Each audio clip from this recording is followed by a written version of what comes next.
Hello, good evening, or good morning, or indeed good afternoon, depending on where you are joining us from, and a very warm welcome to this webinar. Thank you very much for joining us. My name is Mark Ames. I'm the director at Strategic Cities. That's a consultancy who are your hosts this evening, and we're delighted to have you. From bikelash to beloved, measuring what the community thinks of a cycleway 10 years later, with Dr. Mike Harris from the University of New South Wales, and he'll be along shortly. A big hello to all of you. I can see in the chat that some of you are in Europe, one or two of you in New Zealand, and indeed in the UK, and of course here in Australia. I myself am on the Gadigal lands of the Eora Nation. That's the First Nations people who were the original custodians of this land that I'm coming to you from today. In terms of today's agenda, you're going to hear shortly from Mike about his research, and then there's going to be an audience Q&A, so please do drop your questions into the chat box. If you're not familiar with Strategic Cities, we provide engagement and communication tools to help our clients to achieve contentious urban change. And as part of that, we do a lot of work around sustainable transport, public space, development, and indeed with dealing with bikelash, which is a little bit of our speciality. Our services include embedded communication and engagement support, engagement training, engagement and communication advisory and design, as well as live issue monitoring.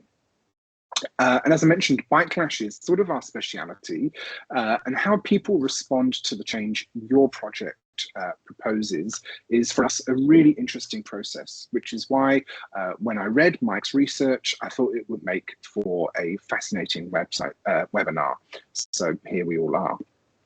So let me set the scene for you. If you're unfamiliar with Burke Street in Sydney, it's a leafy, quiet, prosperous street today with a fully separated cycleway running along it, but it wasn't always so. After the Second World War, actually Burke Street was pretty run down and was particularly popular with European immigrants, especially Greek people, because the housing stock was kind of run down and cheap.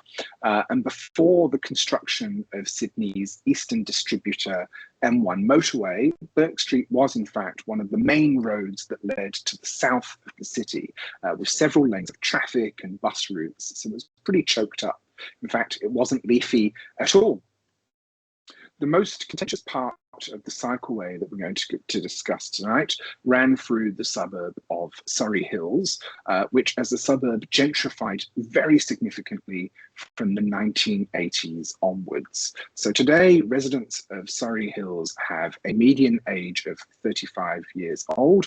More than 50% of them are degree qualified, and around 40% of households earn an income of $3,000 per week or more, which is about 3 times the national average. And I'm sharing that demographic snapshot with you because I think it's important to understand sort of who was involved in the conversation. And the research that we're going to look at today says the implementation of bicycle paths has been characterized as a socio-technical disruption that confronts existing power dynamics and existing values. That's Adrian Field over in New Zealand.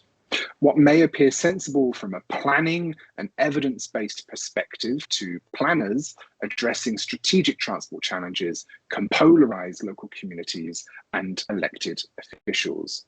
So when you have a process of polarization coupled with a time and resource rich community who are well connected, what happens? Well, I'm sure you can imagine. In Surrey Hills, that polarization got very heated very quickly. And to prepare for this webinar, it was fascinating to go back through the archives and see the shape that community resistance and bikelash in that neighborhood took.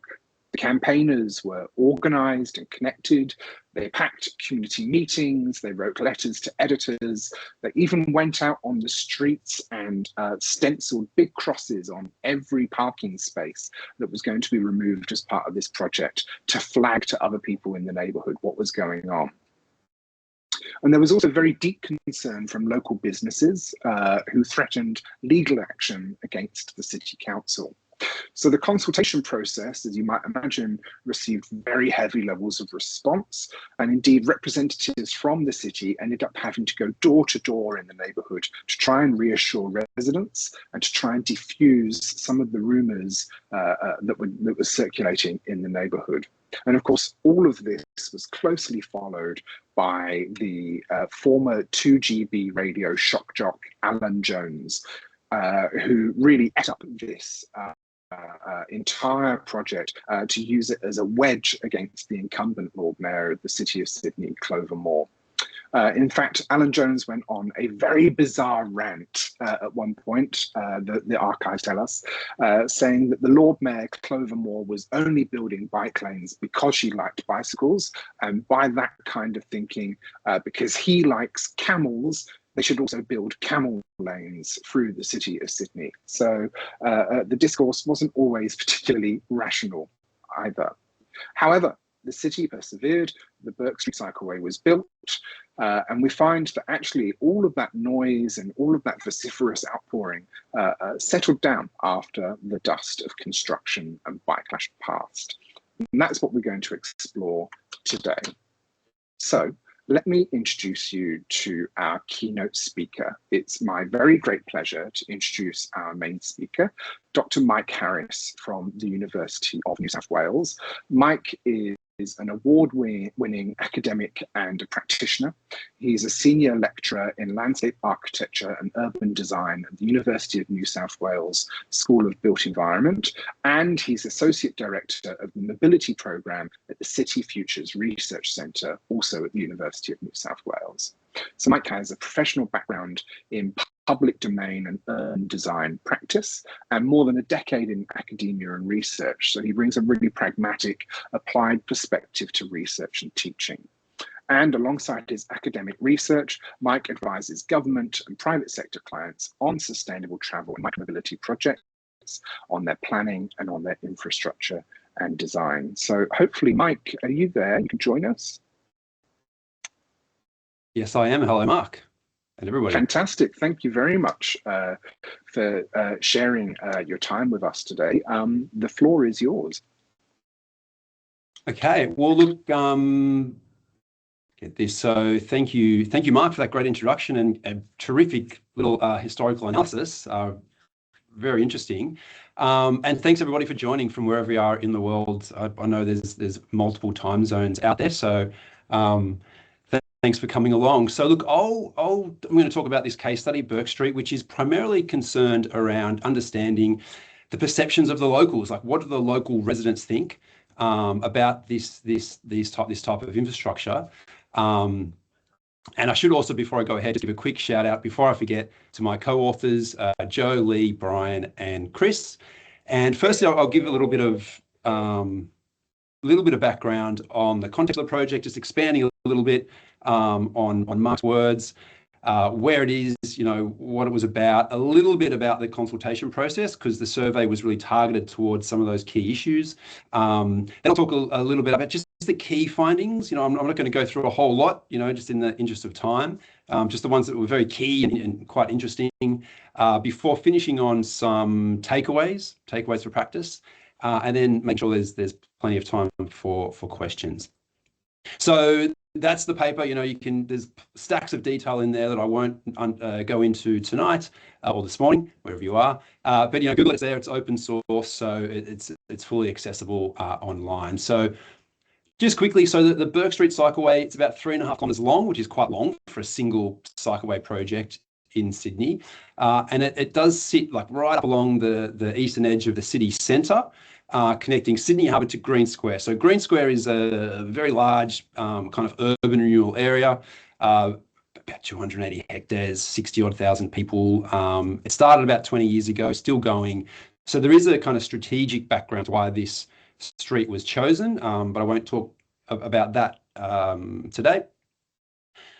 Opened in 2011. So a little bit more context on the street, as Mark kind of richly illustrated. So a lot of this kind of terrace housing, from the late 1800s, early 1900s, varying in kind of size and scale from workers' kind of cottages to more grand terraces. There are lots of these small kind of corner shops that have become cafes. There's a couple of pubs. They're kind of dotted along, but it's really primarily a residential street.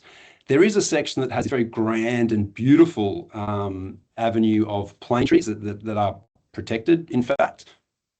Some historic buildings. This is Burke Street Primary School. But of course, there are some other, maybe ugly, not as charming, but there are some apartment buildings along the street that do kind of increase that density, which is important in this part of the city. And of course, there are some other mundane places. But this area of Surrey Hills, just to demonstrate, it is quite a rich, character-filled street within Sydney. So why did we kind of do this survey? Well, it was initially doing a series of research projects, and one in particular looking at Burke Street and the kind of political design process as kind of, socio-political design and how that all kind of occurred during the consultation process. And we understood that, there were several different ways of evaluating this type of facilities. And it kind of just occurred to us, who's asking the actual locals? Like, who's talking to the residents to see what they think about this? Because, as this kind of slide demonstrates, there's a lot of evaluation on count data and, safety outcomes, really focused on the actual bicycle rider. And there's some on kind of community sentiment, but often it's very, very broad and not very specific. So we were interested in understanding this sentiment from residents who live there today, and being 10 years after the installation, we thought it was kind of far enough away from that experience of installation, or some might even have much knowledge there at all if they've moved in thereafter. So that it was really just, how do they feel about this element of the streetscape that was part of the street, and it kind of had been like that for some time. So what do? We did a good old-fashioned letter drop, because we really wanted to hit those local residents. So everyone got a flyer in their letterbox with a QR code. We had several questions. The questions were really targeted towards the key issues that we saw in the community consultation documentation, to see how that may have changed or not during that period. So there was some archival research as well, and a whole stack of interviews, which is always very interesting, talking to people that were involved, from the city, from the state government, from consultants and advocates, and some locals as well. So in the consultation process, interestingly, there was actually more positive than negative submissions on a kind of numbers game. However, the opposition was, as Mark said, fierce. It was very fierce. And it was interesting talking to people, because the kind of memory of it was that the opposition was almost overwhelming. Even though there was, from a numbers point of view, they were more positive. And the key reasons that we were getting some members of the community upset were, unsurprisingly to most of you in the room, was the fear of loss of car parking and the fear of tree removal. So I'll just touch on that a little bit. I think it is important just to really quickly explain that the idea of the cross section of the cycleway was that parking wouldn't be lost at a kind of principle level if we could shift all the cars across, and you would kind of find space, for the cycleway, if those lanes, including the parking lanes, were just reduced to their minimum widths. So it was kind of like this idea already that the city knew they had to try not to remove too many car parking spaces. However, of course, there was, some did get lost. There was a section that they found the street was actually narrower on the survey than what they thought, or the rest of the street was. So a few more spaces got lost there. And several got lost to do with other kind of installations, like new pedestrian crossings and so forth. So there was a lot of compensatory parking added, primarily in side streets. So overall, it was a 44 net loss of car parking spaces. Now, on the trees, just quickly, there was, this is one of the consultants had this in his file. He was an excellent filer, that there was this kind of misinformation campaign. I think that's an objective way to talk about it, which was actually completely false. But this was the message that was going around in the community, that not only we're going to lose on parking, this row of beautiful trees were going to get chopped down for this cycleway. ultimately what happened is there were some removed, 4, although one was a palm, so technically 3 trees and 1 palm. There were stacks of new trees planted, and there was a lot of shrub and ground cover, water-sensitive urban design installations, and these occurred often alongside new pedestrian crossings and corner treatments and what was called shared environment intersections at side streets. So essentially what ended up happening was it was kind of considered almost like a full street upgrade, in fact, whereas the cycleway was a kind of major part of that, but there was a lot of other street works that that happened during that project. So let's get into the findings, and maybe we can start with a feel question.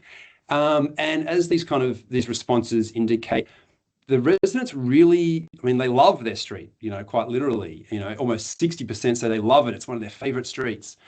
In Sydney, 40% like it. A really small amount kind of say it's average, and almost a rounding error say they don't like it. So clearly we have a community that's very invested in that street, and really think it's quite magnificent. Just a little bit on demographics, because just to show that the survey cohort was representative in terms of car ownership. So 60% own a car, 40% don't, pretty similar with the broader city of Sydney. Also with age and gender, it was representative, but we don't need to go into that. In terms of do they ride a bike? Does that influence things? So 40% never ride, and then you have, occasionally and regularly. So a bit higher than average, which is does kind of align with the research that if you have facilities close to your house, you're more likely to ride, but still 40% that never ride a bike.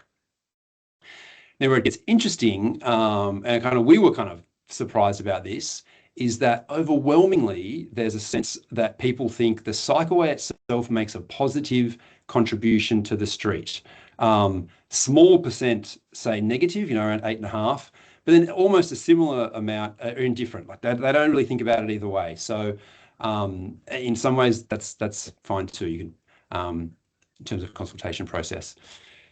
So just to point out, it does a little bit kind of change if you ride a bike in terms of how much you think it's positive or not. It changes a little bit, but still, even if you never ride a bike, it's still a pretty high majority think it makes a positive contribution.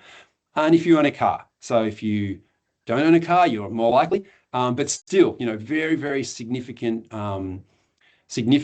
majorities of people that think the cycleway makes a positive contribution, even if they, own a car and they're looking for parking and they never ride a bike. So we found this quite interesting, and I guess just we do get this. We have asked these questions before about why might that be, and unfortunately we didn't dig into those type of questions. You kind of got to keep your surveys relatively compact for completions. But, it would be interesting maybe to kind of ask that question in the future, the why. We were just interested in, do people actually, we're kind of worried about, do people just like it, or is it okay, or do they not like it? But we do kind of wonder if they just associate the cycleway as part of the broader kind of street quality. So they just see it as a part of the street, it's integrated, and they kind of can't really see it if that was taken away, or maybe it's to do with the fact that it's a slow street now. Maybe their friends ride a bike, maybe their kids ride a bike. Another kind of element that we have speculated on, and we believe there's probably a bit more kind of gravitas to this, is that, newsflash, kids like to ride bikes. And there was huge uptake once the cycleway was constructed. I mean, virtually no kids rode to school. And that went up to about 25%, like virtually a year or two after the cycleway opened. So, you can imagine, walking out of your front gate in the morning, it's pretty hard not to, see this type of thing and think that's not a positive thing to happen for the community. So there's two primary schools. There's Burke Street Primary School and the Crown Street Primary School, which is on the parallel street. So you see, kids from both schools riding along in the morning. So we did dig a little bit deeper into some questions because, the key issues were the trees and the parking. So we asked, if you really had to decide between trees and car parking, what's more important for you as a local resident? And again, I mean, the the significance of that really says something about what matters to the community most, the broader community. Clearly, the trees, are really what's important. And it's also, I guess, worth just mentioning, it's a 3.5 kilometre street, and that really grand avenue of trees doesn't go along the whole street by any margin. I mean, I haven't actually measured it, but I doubt it would be more than a K, but I should fact check that. Some people obviously did choose car parking and some couldn't decide. And again, that did change a little bit based on, if they rode a bike. If you ride a bike, you're more likely, to support the trees over everything. And whether you own a car or not, there's a slight difference, but still, again, really, really, really high majorities. The one kind of interesting point of that is that there were a series of design modifications that happened during the consultation and kind of detailed design phase that I'll touch on a bit more at the end with the takeaways. But I don't believe there's been any evidence to demonstrate that this design modification was politically astute until now. So what the council decided when there were these large trees leaning over into the carriageway or the cycleway, that they would decide, well, we need to remove, it was either the tree or the car parking spaces. So you would lose 2 or 3 spaces there to retain the tree and bend the cycleway out. So it kind of suggests that, and this has actually become a common detail now for the City of Sydney. So this data really kind of shows that that's probably a fairly politically astute design modification and trade-off to make. On the kind of more general, so towards the end of the survey, there were these questions that were just out of a whole list of things. What do you feel would make Bourke Street better? And interesting, like the 3 really big ones that, over 50% of respondents ticked was, more places to sit, more places to kind of hang out, more cafes and shops, which surprised us because the parallel street, Crown Street, is the high street, and there's stacks of cafes and shops up there. And we would have thought that, Bourke Street made a kind of nice counterpart to that as a really quiet residential street with a couple of cafes. But there you go, just when you think Sydney-siders have had enough flat whites, they kind of just want more cafes. So that was interesting. And again, another thing that was interesting was more tree planting and gardens. I mean, Bourke Street is just such a green street, but it seems like, there's just this voracious kind of appetite for more greenery. And then after that, it dropped down a bit, and you got things like less cars and slower cars, and then more playgrounds and down to some kind of lower order interests. But interestingly, there was twice as many people said they would like a wider cycleway than the removal of the cycleway. There were some respondents that said that they would like more car parking, but a pretty low amount. So I thought I'd put in kind of 3 takeaways for practice from the research. One was this idea of kind of citywide or council-wide or region-wide data. I didn't talk about this story, but during the consultation process, when there was just this sense that the opposition was just so great, as Mark said, it wasn't just some community members, it was really like media, radio hosts, it was in the paper, it was in other media channels.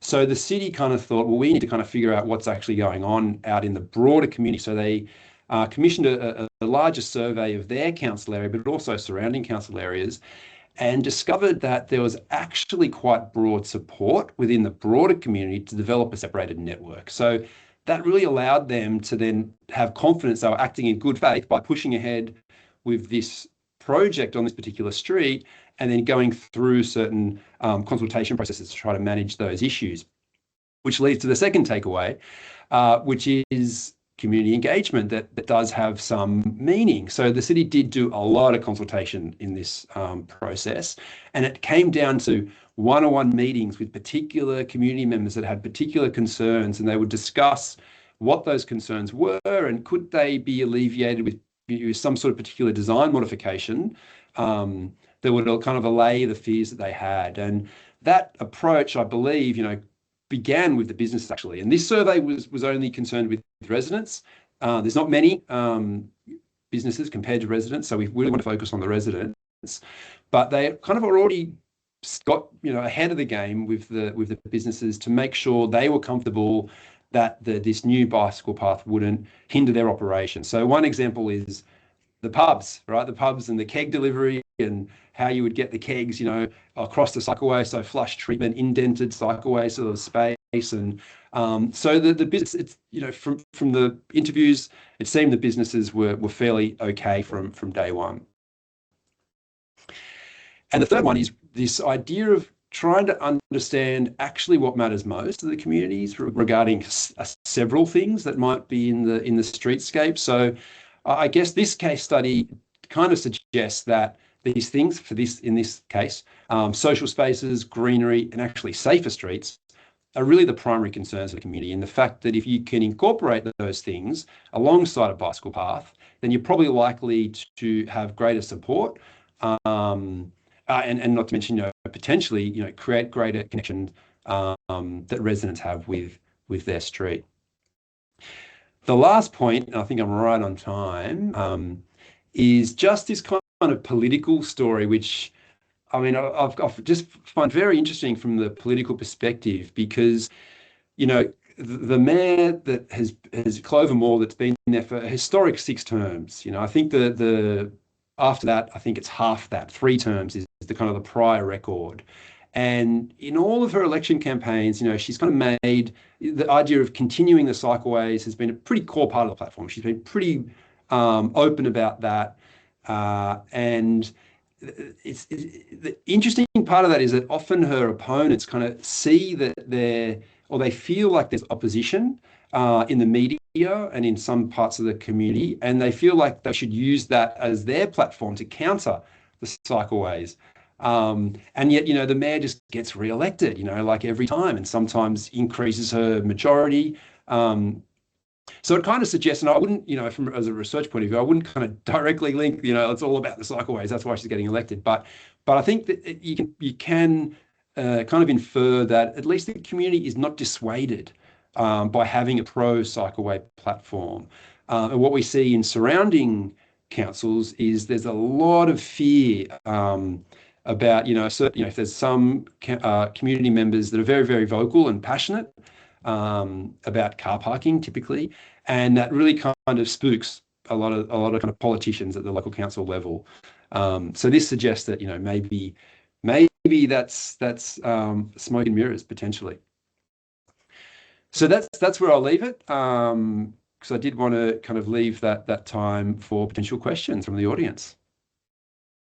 Perfect timing. Thank you very much, Mike, for an excellent presentation. And yeah, amazing to see some of that follow-up data, right? I think from an engagement professional point of view, I'm certainly aware that a lot of engagement happens usually up to the point of construction, right? Getting the project over the line. And that's when the heat is at its strongest. But I haven't seen many examples of what you've done, which is to go back to a surveyed community after the event and to find out what's happened. Based on your experience of doing that and the findings that you derived from your research, do you think that there's something there for the community engagement process in terms of capturing, more data or more insights, or is this something that all cities should be doing? Yeah, look, certainly. I mean, we couldn't find any studies that were more than about 6 months after a cycleway project or a streetscape project had been completed. So we did feel like there was it is a big gap there, and the old saying, what's measured matters, or something like that. So certainly we see, in the Sydney context, a lot of the same issues kind of resurface on every project. But of course, now we're at a stage where every project isn't the first. This was really I call it the flagship cycleway project in Sydney. So I think it is important to kind of collect data on what the community actually think now, and the broader community, and it's not just the most passionate that have the kind of that can take the dominant position. Yeah, great. Thanks. Mike, if you unshare your slides, that's all right. It just makes it easier for me to be able to see all of the lovely questions that are dropping into the Q&A box. So there's a couple of questions here, I guess, about future projects. So Georgina says, do you see similarities here with Oxford Street and the potential for building a cycleway there? Vibeka, apologies Vibeka if I've not pronounced your name correctly, says, Do you see similarities in the objections to the Oxford Street cycleway? So not just in terms of the process, but the issues that people are raising. And Ellis, my neighbour Ellis, is asking, what can we derive from your research to apply to other projects where we might need to move or remove car parking? There's a bit in there. Look, I think with the Oxford Street example, it's an interesting comparison because the thing is they are very, very different streets. So Burke Street is a predominantly residential street and quite quiet, whereas Oxford Street is a major arterial road going to the city. It has a long and rich history, and it's the ground floor is pretty much all shop front. So there's a really different approach there with a retail kind of perspective, and we are actually doing some research in another part of Sydney quite close though on a retail street right now and collecting some data on that. It's a slightly different approach, but it'll be interesting to see the difference on that one. But it's also it's pretty close. The project was only finished a couple of years ago. Look, I can't help but think in terms of the parking question that it's just frankly overblown. Like I think when it comes to it, we're not seeing on this project or other projects, I mean, that I'm not aware of anyway, that, like mayors are losing, going down an election ballot because some parking spaces were removed for a cycleway. But, typically though, the issues are very similar and any project, and invariably it is about car parking, it's globally, I think that comes up.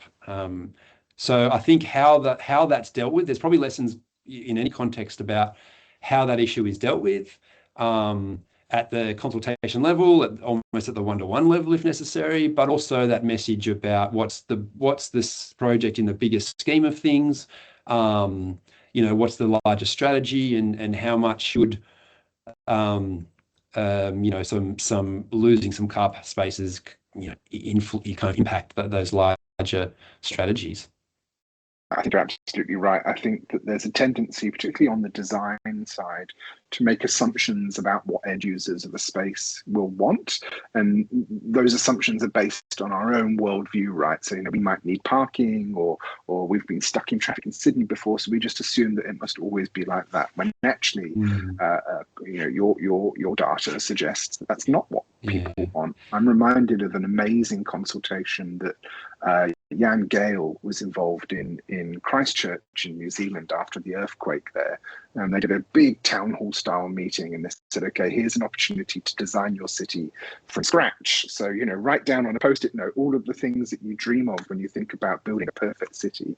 And of course, they wanted trees and playgrounds and all the rest of it. So Gale came back with a master plan that said, here are your trees and playgrounds. And they said, oh, where will we park? And they said, none of you wanted parking. So and that's a good point. And I guess I also don't want to underplay how difficult it is, because there are, very, very high emotions involved in that. And the challenge with data and research is often, the data and evidence struggles to overcome the passionate, forces that are calling councillors, night and day. And so I do kind of understand those pressures but we are on another project trying to work through some research that looks at how that process can be managed in a more consistent way. But there's the data and evidence versus human nature is a tricky one and very elusive. That's right. A couple of questions about mode share and mode switching as a result of the infrastructure, and whether your data picked up instances of people changing how they travelled, or indeed, for example, an emphasis on the importance of children travelling as a result of the changes on Burke Street. We didn't look at children per se, because that's all in the research world. It's always a much bigger thing, getting ethics to, as soon as you want to talk about children, and that becomes another project. So, and we were this is the tricky thing also, that we did want it to be a very targeted survey and keep it tight. But so we didn't ask people so many questions about how they've changed their mode and how that relates. So it was really about, do you ride a bike? So we can kind of understand a little bit about, we understand now that there's more people that ride bikes along Burke Street than the broader community in that council area. But beyond that, we don't have a lot of data that explains why and how that's changed. Mm. Fair enough. Okay, and putting on your design skills hat, Mike, which I know that you wear very well, there are a couple of questions in here about the design of the cycleway, perhaps not surprisingly for people in Europe who are used to, you know, bike boulevards and much more generous cycleways. They're perhaps surprised at what Burke Street looks like. They think it looks a little narrow. So there's a few questions here about, with the arrival of e-bikes since 2011, is the design still operating effectively, or has there been any feedback about that? And you know, is it sufficient? Is it just enough? Any views on that? Yeah, so good question. I mean, look, and this is the kind of paradox, you know, Australia's a huge country, but our typical streets are quite narrow, in fact, compared to a lot of European cities. I mean, even places like Copenhagen, you know, they kind of tend to have wider streets. So it's a huge constraint. It's always been a huge constraint that there's this really small space to work in, and the cities came up with this model to try to be able to implement this type of cycleway. It is narrow. I think even the city is very aware when they came up with this that it is narrow. But it was kind of the best that they could get in these type of streets. And the one thing I should have mentioned as well is that from a design point of view, this cross section of street is just very broadly applied. So it's very, very, very, very common across Sydney. So the idea was that if you had a kind of model that was replicable, you know, you could kind of roll it out, roll that cross section out to many, many streets. And it's kind of what the city has been doing for the past 15 years.